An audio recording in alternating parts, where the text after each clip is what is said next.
सलाम बॉम्बे फाउंडेशन ने school of business management NMIMS Mumbai के संयुक्त प्रयास में सार्वजनिक शिक्षा में AI के जिम्मेदार और समावेशी एकीकरण को दिशा देने के लिए गेटी मानक एक विशेष फ्रेमवर्क प्रस्तावित किया है। यह फ्रेमवर्क SBF की जमीनी स्तर पर संचालित AI आधारित पायलट पाठ्यक्रम पहल पर आधारित है, जिसे मुंबई के 5 सरकारी स्कूलों में इस वर्ष जनवरी से मार्च तक 3 महीनों की अवधि के लिए लागू किया गया, जिसके माध्यम से लगभग 450 छात्रों तक पहुंच बनाई गई। आज सलाम बॉम्बे फाउंडेशन ने school of business management NMIMS Mumbai के साथ मेरा एसेंट फाउंडेशन SVKM के NMIMS ESG रिसर्च चेयर के तहत मुंबई प्रेस क्लब में decoding AI and public education perspective for policy and practice विषय पर एक सम्मेलन आयोजित किया। इस चर्चा में AI टूल्स तक बढ़ती पहुंच, छात्रों के बीच सीमित वैचारिक समझ के बीच के अंतर को उजागर किया गया। साथ ही शिक्षक तैयारी, बुनियादी ढांचे की चुनौतियों और कक्षा स्तर पर AI को अपनाने की वास्तविकताओं पर भी ध्यान केंद्रित किया गया।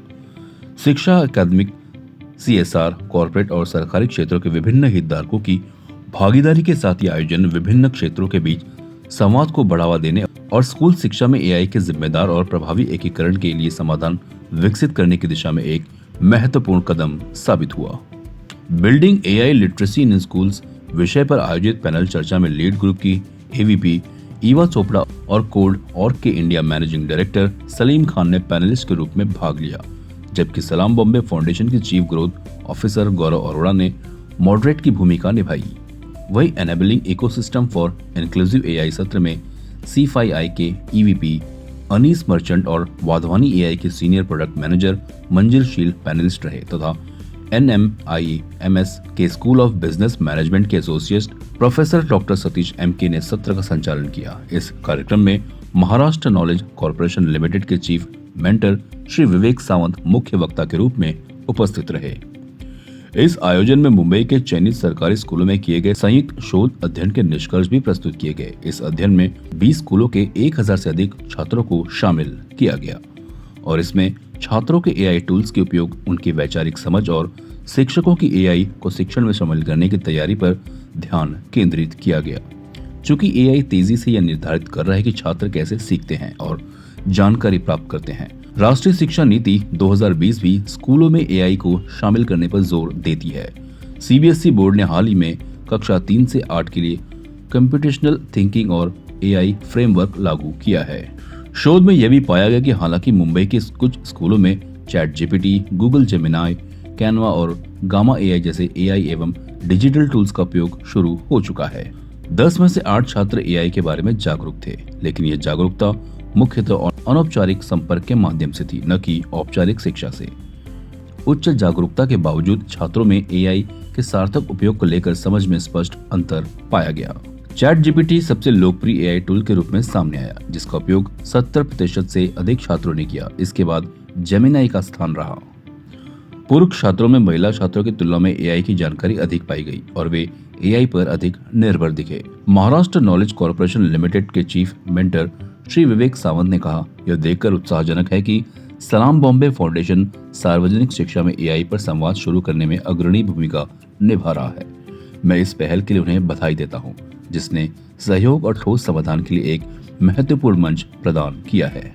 NMIMS के Jasani centre for social entrepreneurship and sustainability management के निदेशक डॉक्टर मीना गलियारा ने कहा, यह शोध एकेडमिक कठोरता और साक्ष्य आधारित के विश्लेषण सुनिश्चित करने के लिए किया गया है। निष्कर्ष बताते हैं कि छात्रों का AI के साथ जुड़ाव का काफी हद तक मार्गदर्शन के बिना है, जो सीखने के लिए जोखिम पैदा कर सकता है। इस सम्मेलन और शोध अध्ययन ने मुंबई के सरकारी स्कूलों में AI के एकीकरण को मजबूत करने के लिए आवश्यक नीतिगत प्राथमिकताओं को उजागर किया तथा विभिन्न साझेदारों के साथ मिलकर यह सुनिश्चित करेगा कि हर छात्र को AI साक्षरता तक समान पहुंच मिल सके। सो आई थिंक आज AI का बहुत बज़ है, सारे लोग AI के बारे में बात कर रहे हैं and one has to really understand कि एआई सारे सेक्टर्स में कॉम्प्लीमेंट तो करने वाला है, बट क्या एआई इक्विटेबल है, क्या एआई इंक्लूसिव है, क्या जो गरीब तबके के बच्चे हैं वो एआई का यूज़ कर पा रहे हैं। तो ये कन्वेंशन का उद्देश्य ये था कि आई थिंक ये चर्चा करने की बेहद ज़रूरी है कि जो हमारे ऐसे स्कूलों में लोग हैं जहाँ पर डिवाइसेस नहीं हैं, जहाँ पर टीचर्स नहीं हैं, तो ऐसे स्कूलों में ऐसे बच्चों को हम एआई लिटरेसी किस तरीके से पहुँचा सकते हैं। तो दो स्टेप हैं, एक तो जहाँ पर डिवाइस का चैलेंज है और जहाँ पे और चीज़ों का इश्यू है, तो ऐसा एक रिसर्च होना बहुत ज़रूरी है जो हमें बताए और दर्शाए कि क्या गैप्स हैं अगर हम एआई लिटरेसी का बात करते हैं स्कूल लेवल पे। तो पहला तो पॉइंट ये था कि school of business management, Narsee Monjee institute of management sciences के साथ मिलकर हमने एक रिसर्च ऑर्गेनाइज किया जिसमें लगभग 1000 से ऊपर बच्चों को हम रीच आउट करें, और ये जो बच्चे थे वो लगभग 20 स्कूलों से थे जो सारे के सारे गवर्नमेंट स्कूल से। तो हम ये जानना चाहते थे कि उनको एआई के बारे में कितना आइडिया है, उनकी लिटरेसी कितनी है, उनको क्या आता है, उनको क्या नहीं आता, उनका एआई के बारे में क्या पर्सपेक्टिव है, टीचर्स को बेसिकली क्या आइडिया है। तो ये सब करने के बाद जो रिसर्च आई, जो फाइंडिंग्स आई, जो हमें मालूम पड़े, उस फाइंडिंग के बेसिस पे हम एक एआई लिटरेसी का डेवलपमेंट, मॉड्यूल का डेवलपमेंट करें, प्रोग्राम का डेवलपमेंट करें। तो एक तो ये इम्पोर्टेंट पहलू था, और दूसरा पहलू ये था कि पॉलिसी को जब प्रैक्टिस में लेके जाना है तो सारे स्टेक होल्डर्स का होना बहुत ज़रूरी है। तो ऐसे कंपनी जो एआई टूल्स बना रहे हैं, प्लेटफॉर्म बना रहे हैं, पॉलिसी मेकर्स, ये सारे भी इस डिस्कशन में होना बहुत ज़रूरी है। तो यहाँ पर ये कन्वेंशन के माध्यम से हमने पैनल डिस्कशन ऑर्गेनाइज करे जहाँ पर ये क्रिटिकल मुद्दे जो हैं वो हम लेकर आए, उनके बारे में चर्चा करी। For example national education policy अभी एआई लिटरेसी को कंपलसरी कर रहा है, पर स्कूल तैयार है क्या, टीचर तैयार है क्या? तो ऐसे मुद्दों के बारे में चर्चा करना भी बहुत ज़रूरी था।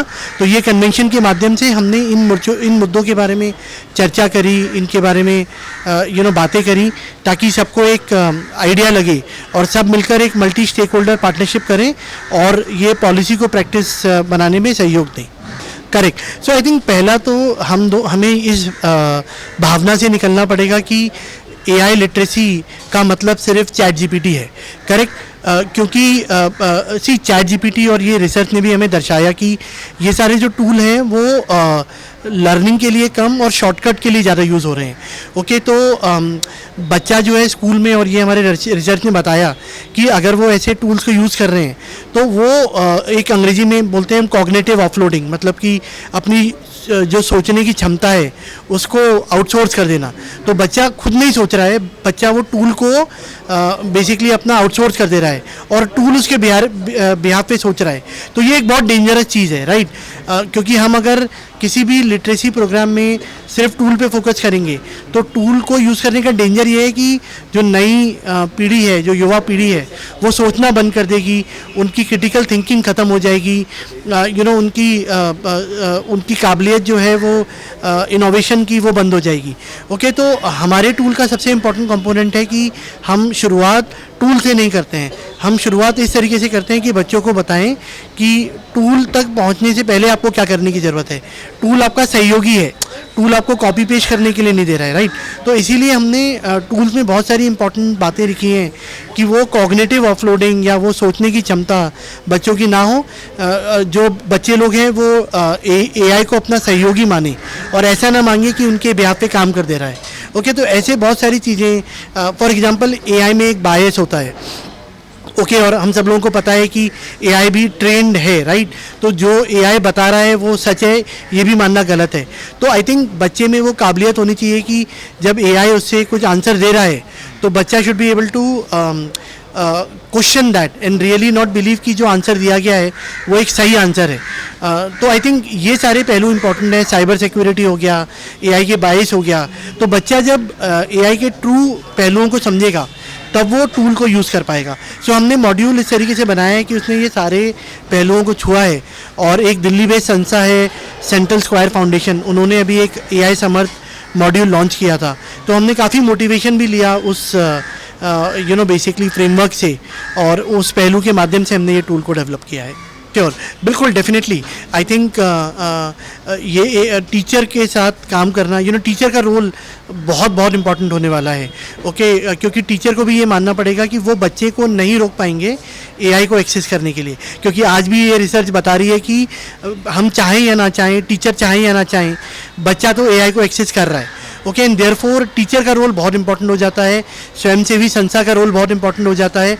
तो हमें मिलके ये नहीं बोलना कि बच्चे एआई को यूज़ करना छोड़ दें, हमें मिलके ये काम करना है कि बच्चा एआई को सही तरीके से किस तरीके से यूज़ करे।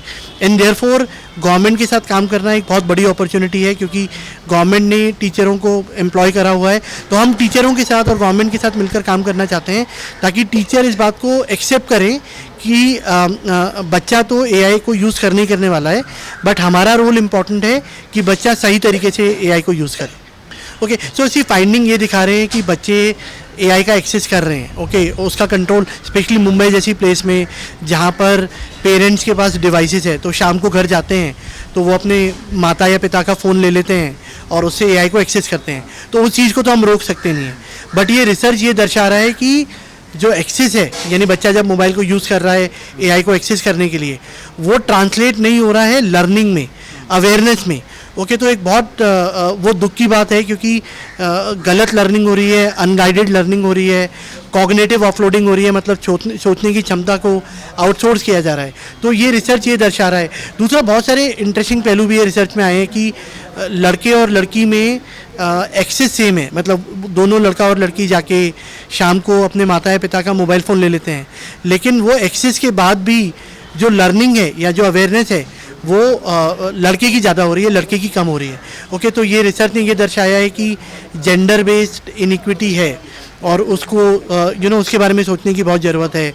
ये रिसर्च ये दर्शा रहा है कि जो इंग्लिश मीडियम बच्चे हैं जो स्कूलों से आ रहे हैं, वो वहाँ पर एआई अवेयरनेस ज़्यादा हो रहा है जब वो टूल को यूज़ कर रहे हैं, बट जो हिंदी मीडियम के बच्चे हैं या जो मराठी मीडियम के बच्चे हैं, ओके, तो वहाँ पर एक्सेस लर्निंग और अवेयरनेस में नहीं ट्रांसलेट हो रहा है। So therefore I think there is a need कि लैंग्वेज का इश्यू जब हम एआई का बात कर रहे हैं उसके बारे में चर्चा करने की बहुत ज़रूरत है, उसके बारे में सोचने की बहुत ज़रूरत है। तो ये सारे गैप्स को ये रिसर्च ने दर्शाया है। CEN न्यूज, देश प्रदेश की ताजा तरीन खबरों के लिए CEN न्यूज को सब्सक्राइब करें और रहें पल पल की खबर से हर पल बाखबर।